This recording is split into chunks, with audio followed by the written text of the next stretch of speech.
don't know no nigga like me.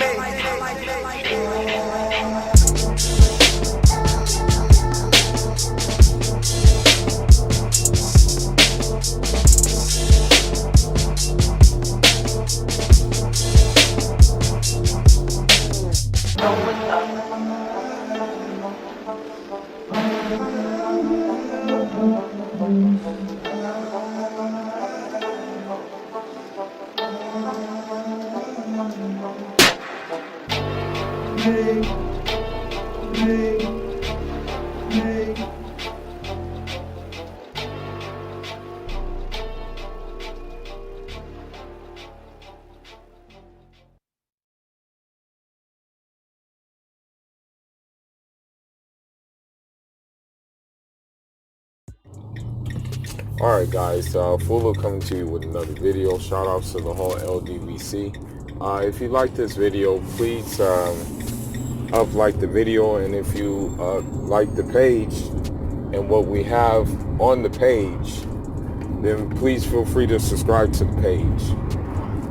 Now, you know, it was crazy because I came across a video where, you know,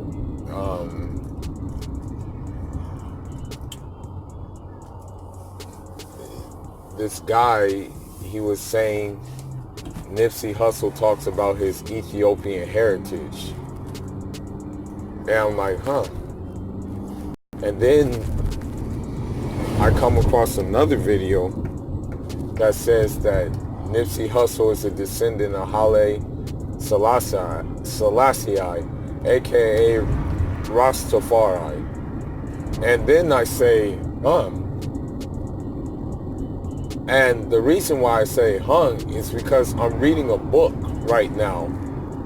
Because, you know, when you're African and you come from a family that actually was really out on the field, you know, really struggling for self-determination and things like that, you look at other groups who struggle for the same thing on the African continent, not just yours, not just, in my case, the PAIGC.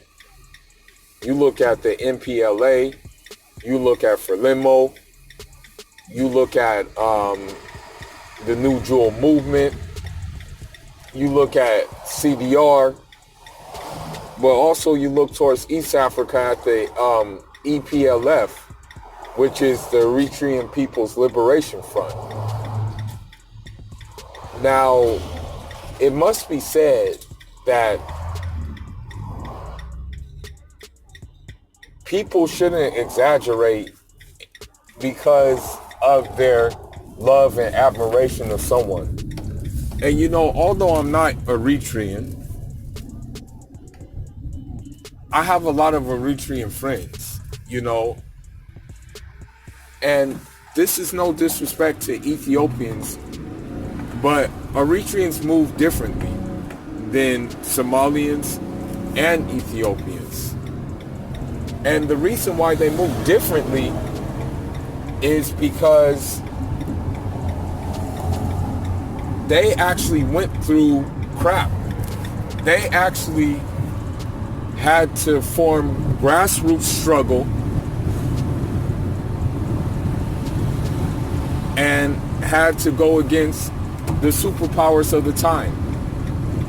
Because what happened was, the guy who overthrew Haile Selassie, his name was, I think it was like something Merim, something like that. Don't quote me on it. But he was bombarding Eritrea with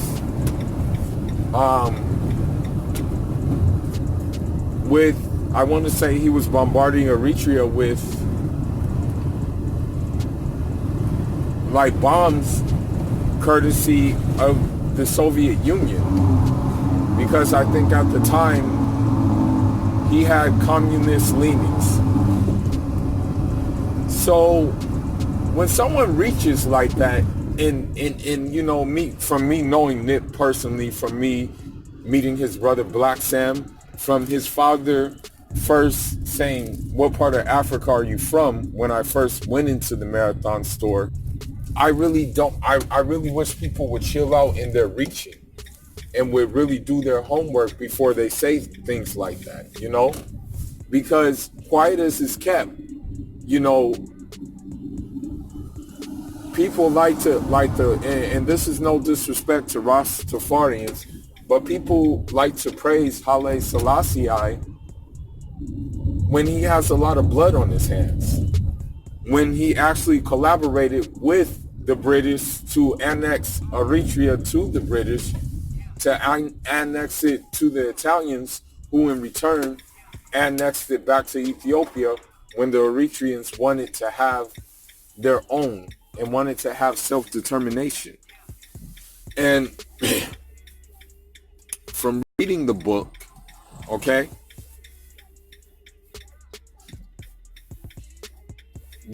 well, let's rewind. Let's backtrack. The guy said that Eritreans and Ethiopians are all one people, and so the divisions are man-made. But the divisions are not man-made. They had civil war. They struggled long and hard to be recognized as an independent state. It wasn't man-made. To take it a step further, the United States, because they want to be a self-determined country, and they want to do things themselves, and they want to do it from the ground up without any help from international aid, they have been sabotaged, okay? So, this is not cool for him to say that Eritreans and Ethiopians are one people.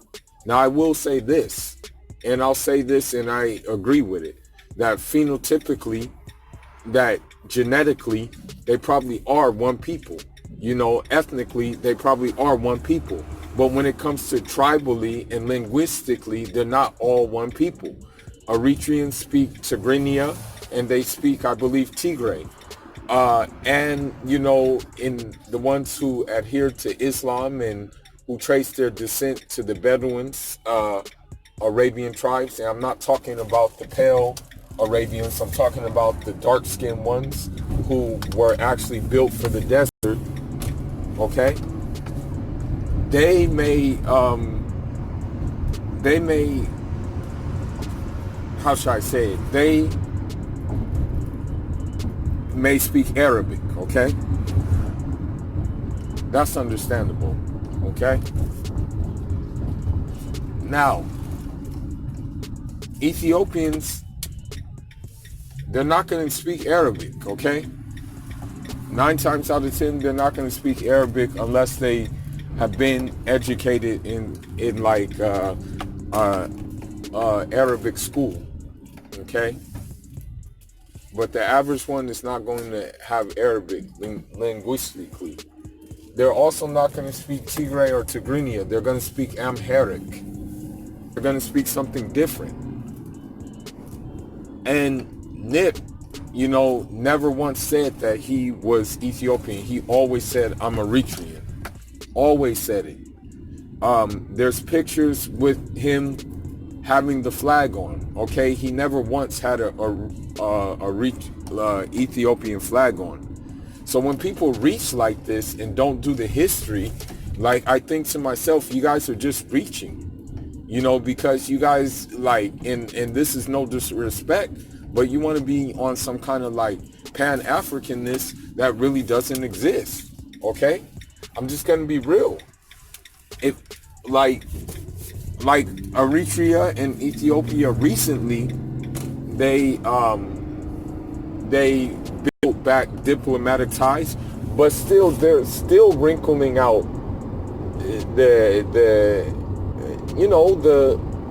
fine details. So it's like it hasn't been like really done yet. Okay, it's a good thing that they did do it. It's a good thing towards African unity that they did do it, and hopefully, they could collaborate with trade and things like that. But that doesn't erase the history that these people have, that there was indeed a bloody civil war, that indeed Haile Selassie has a lot of blood on his hands. Okay? And to try to say that Nip is his lineage goes back to that, like, man, you guys are just reaching, you know? And so, like, the thing is, it's so important to read. This book I'm reading breaks it all down. Okay? The book, okay, will say that, yes, phenotypically, and yes, some of the tribes there, like, have originated in Ethiopia. However, they're still distinctly tribal. Like, there's still a tribal distinction between those and their kin in Ethiopia, okay? I know this from coming from a tribe, okay? I come from one of the biggest tribes, okay? I'm Fulani by lineage. But there are different groups of Fulani. You have settled Fulani, you have nomadic Fulani, you have like mixed Fulani who got mixed with like Manding. You have different groups. Phenotypically, yes, we're the same. Absolutely. But even our dialects of Fulfulde are different.